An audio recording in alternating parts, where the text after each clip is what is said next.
Ne tɔgɔ Abudulayi Gindo ne ye kunnafonidila ye n bɛ baara kɛ baarada min tɔgɔ ye Bɛnbere la. Luwa n'i y'a jateminɛ a taara 2019 a ma ta Mali dɔrɔn na parce que n'i y'a jateminɛ UEMOA jamanaw de sigila ka ɲɔgɔn ye kɛ a yela k'a fɔ bɔlɔlɔ sanfɛlaw la ani mɔgɔw ka compte bancaire mɔgɔ bɛ digital utiliser u bɛ insécurité la parce que u bɛ pirater u bɛ dɔgɔya u bɛ nɛni donc a fɔra ko jamana bɛɛ ka sariya ta u b'a fɛn wele ko directive de dila jamana bɛɛ ma donc Mali fana 2019 Mali y'a sariya ta a sariya ye mun ye mɔgɔw ka faamu k'a fɔ Mali la n'i y'a jateminɛ mɔgɔ bɛ nɛni kɛ bɔlɔlɔ sanfɛ olu caman de bɛ ɲangi sariya fɛ mais sariya t'o dɔrɔn kama cybercriminalité kɔrɔ ye kojugu fɛn min kɔnnen don n'i y'a kɛ espace cyber kan i n'a fɔ internet bɔlɔlɔ sanfɛ wala fɛn fɛn bɛ connecté subahana mansin n'i taara kojugu kɛ ko balilen don i bɛ ɲangi a bɛ wele ko cyber sécurité donc Mali la komi le fait que u ye mɔgɔ nɛnikɛlaw de minɛ ka caya mɔgɔ bɛ bɔ o de kalama sinon hali n'i ye mɔgɔ ka compte bancaire pirater ni mɔgɔ ka carte bancaire ta ka essayer k'a ka wari bɔ ni mɔgɔ ka page Facebook pirater i mɔgɔ ka ordinateur ta ka essayer k'a ka fɛn dɔw ta ka sɔrɔ a t'a kalama u bɛɛ de bɛ wele ko cybercrime ani nɛni ni dɔgɔyamali ni nkalontigɛ min bɛ kɛ bɔlɔlɔ sanfɛ o bɛɛ de ye cyber donc sariya taara 2019 walasa ka olu fɛn bɛɛ de ɲangi au fait ne yɛrɛ ye kunnafonidila ye an yɛrɛ sariya nin bɔlen an ye sariya jateminɛ k'a fɔ vraiment yɔrɔ dɔ b'a la a ma ɲi journaliste ma a tɛ journaliste protéger an yɛrɛ ye mankan ci mais jusqu'à présent an ma se ka tulo ɲuman sɔrɔ maintenant ni sariya bɛ yen tant qu'an ma se ka sariya yɛlɛma a bɛ baara de kɛ walasa ka aw bɛn sariya ma donc ne bɛ min fɔ journaliste de kan ka sariya nin ɲini k'a dɔn u k'a dɔn k'a fɔ loi sur la presse loi 2000 a bɛ lakana ni bonya min d'u ma loi sur la cybercriminalité t'o bɛɛ di dɛ donc yanni an ka kɛlɛ ka se ka loi nin yɛlɛma an ka ɲini k'a dɔn pour que an ka baara k'a kan an kana se ka problème sɔrɔ parce que n'i ye loi sur la 2000 lajɛ par exemple ni kunnafonidila ye délit de presse kɛ ni a welela u b'a fɔ ko citation directe fo ka taa se a ka kiiri dɔ ma a tɛ taa kaso la fo n'o y'a sɔrɔ délit de presse tɛ parce que journaliste bɛ se ka minɛ ko wɛrɛ la min tɛ délit de presse ye mais tant que délit de presse don i n'a fɔ par exemple garde à vue t'a la mandat de dépôt t'a la fɛn citation directe mais loi sur la cybercriminalité o tɛ o avantage kɛ journaliste ye donc journaliste kan k'a ɲini k'a dɔn k'a fɔ tant que an ka kɛlɛ ma se ka sariya nin falen an kan ka baara kɛ ka bɛn sariya ma fɛn o fɛn bɛ bɛn journalisiya la i b'a sɔrɔ a tɛ bɛn bɔlɔlɔ sanfɛla la donc n'an bɛna kuma bɔlɔlɔ sanfɛ an ka miiri k'a fɔ n'an minɛna u t'an ka journalisiya fini jate maintenant an bɛ continuer ka kɛlɛ de kɛ journaliste bɛ continuer ka kɛlɛ kɛ pour que sariya ka don a kɔnɔ sariya min b'a fɔ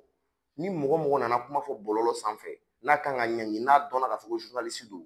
a kan ka traiter i n'a fɔ journaliste mais komi o yɔrɔ ma don a la fɔlɔ donc journaliste kan ka sariya ɲini k'a dɔn sinon effectivement journaliste ma ye gɛlɛya sɔrɔ a kan et puis a yɔrɔ nin fɛn min yɛrɛ ma ɲi journaliste ma i ka kunnafoni di fɛn dɔ bɛ se k'a yɛrɛ sɔrɔ bɔlɔlɔ sanfɛ ka sɔrɔ i yɛrɛ m'a bila yen donc ni sariya sɔsɔ don i bɛ se k'a minɛ ka taa kaso la ka sɔrɔ i yɛrɛ m'a bila yen dɛ mɔgɔ wɛrɛ bɛ se ka taa bila yen donc o bɛɛ ye fiɲɛ dɔ ye anw fɛ o kan ka mɔgɔ ɲini min y'a bila yen k'o tigi ɲini k'a ye donc ne fɛ vu que sariya nin ma falen an bɛ ka kɛlɛ kɛ pour que a yɔrɔ dɔ ka yɛlɛma ka journaliste lakana dɔɔni tant que an m'o sɔrɔ maintenant journaliste de kan ka a ɲini k'a dɔn walasa k'u adapter a la walasa k'u kisi kasolataga ma n'i ka une bɛ dɔgɔyamali kɛ a bɛ diffamation kɛ n'a yela bɔlɔlɔ sanfɛ a yela groupe whatsapp kan a yela page facebook kan hali n'i m'a bila procureur bɛ se k'a fɔ directeur i ye nkalon tigɛ ka da jamana na i ye nkalon tigɛ ka da jamana ɲɛma i ye nkalon tigɛ ka da karisa la donc a nana plainte don an y'a ye bɔlɔlɔ de sanfɛ donc an bɛ loi sur la cybercriminalité boli i kan donc o bɛ se ka kɛ o cas dɔw kɛra hali n'a ma kɛ Mali la fɔlɔ a kɛra jamana caman na minnu ye nin loi ɲɔgɔnna voté an yɛrɛ baarakɛɲɔgɔn dɔw bɛ jamana caman na u bɛ kaso la k'a sɔrɔ olu m'a bila bɔlɔlɔ sanfɛ mɔgɔ wɛrɛ de y'a ta ka bila bɔlɔlɔ sanfɛ donc min ye plainte don ale ko a y'a ye bɔlɔlɔ sanfɛ de procureur fana ko komi a ye bɔlɔlɔ sanfɛ a bɛ cybercriminalité loi ta donc yan'o cas ɲɔgɔnna ka se Mali la donc journaliste ka yɔrɔ dɔn k'a ye k'a fɔ hali n'i yɛrɛ m'a bila dɔ bɛ se k'a bila donc i ye mɔgɔ min diffamé a tigi bɛ se ka taa fɔ ale y'a ye bɔlɔlɔ sanfɛ de voilà bon n'i ye autorité ɲininka u b'a fɔ ko a nafa bɛ Mali kan parce que a talen don walasa ka bɛɛ de lakana ne kɔni fɛ sariya mana ta cogo o cogo nafa dɔ b'a la diɲɛ sariya bɛɛ nafa dɔ b'a la maintenant fiɲɛ dɔ b'a la olu bɛ se ka yɛlɛma au fur et à mesure jamana bɛɛ la sariya bɛ falen yɔrɔ dɔw bɛ yɛlɛma nin fana a yɔrɔ dɔ bɛ o ka ɲi a bɛ mɔgɔw lakana parce que i m'a ye hali nɛni ka fa nɛni kɛ ka ɲɔgɔn fa nɛni ka ɲɔgɔn ba nɛni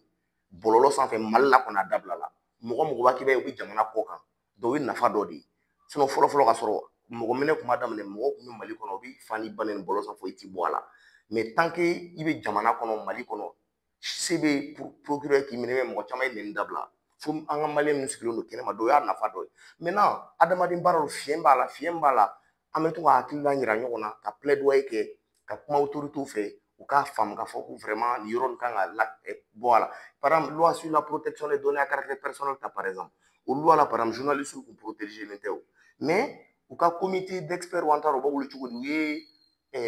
dérogation dɔ ta k'a fɔ ko ni interdit don mais ni journaliste y'a kɛ a bɛ bɛn i n'a fɔ ka mɔgɔ photo ta ka bila i ka fɛn na ka sɔrɔ i ma yamaruya a tigi ma yamaruya d'i ma i bɛ ɲangi mais o y'a dérogation ta ka journaliste bɔ o kunna donc journaliste bɛ se ka mɔgɔ photo ta ka a ka sɛbɛnni illustrer donc an b'a ɲini autorités fɛ ko ɲɔgɔnna ta fana cybercriminalité la pour que ka journalistes protéger dans le cadre de leur exercice mais a k'a fɔ journaliste fana ɲini